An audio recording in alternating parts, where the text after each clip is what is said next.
Magandang araw, Bagong Pilipinas. Nakiisa ang mga asawa ng delegado ng 44th Asianapol Conference 2026 sa isang makabuluhang spouses tour program at gift-giving activities sa Philippine National Police Headquarters.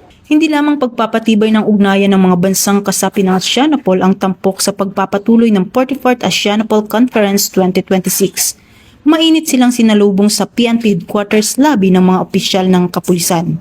Sinundan ito ng pagbisita sa PNP Museum kung saan ipinakilala sa mga panauhin ang kasaysayan ng Philippine National Police, kabilang ang mahalagang pangyayari, kagamitan at mga kontribusyon ng organisasyon sa pagpapanatili ng kapayapaan at kaayusan sa bansa. Matapos ang museum tour, nagtungo ang grupo sa bulwagang Lapu-Lapu para sa gift-giving outreach program sa mga mag-aaral ng PNP Child Development Center. Nagbigay rin ng kulay sa programa ang espesyal na sayaw ng mga mag-aaral ng PNP Child Development Center bilang pagbati sa mga panauhin. Sinundan ito ng pagtatanghal ng PNP dancers na lalo pang nagpasaya sa mga delegado at iba pang dumalo sa aktibidad. Tham gia hội nghị lần 44 của Interpol tại Philippines, tôi thấy vô cùng xúc động và cũng cảm thấy cái sự vững mạnh của cảnh sát Philippines trong cái thực hiện cái nhiệm vụ của Interpol, và được tham gia các cái hoạt động của đoàn phu nhân, của các cái đoàn trưởng của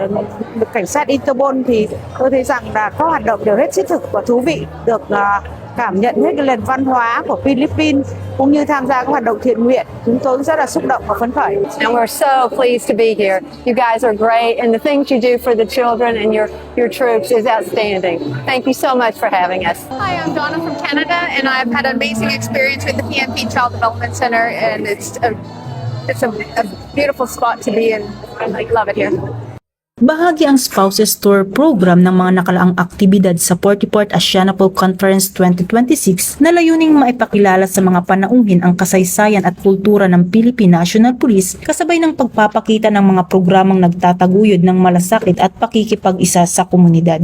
Mula dito sa National Headquarters ng Philippine National Police, ako ang inyong PNN Correspondent, Patrolwoman Dara Falogme, alagad ng batas, tagataguyod ng Balitang Pulis, Bagong PNP para sa Bagong Pilipinas, serbisyong mabilis, tapat at nararamdaman.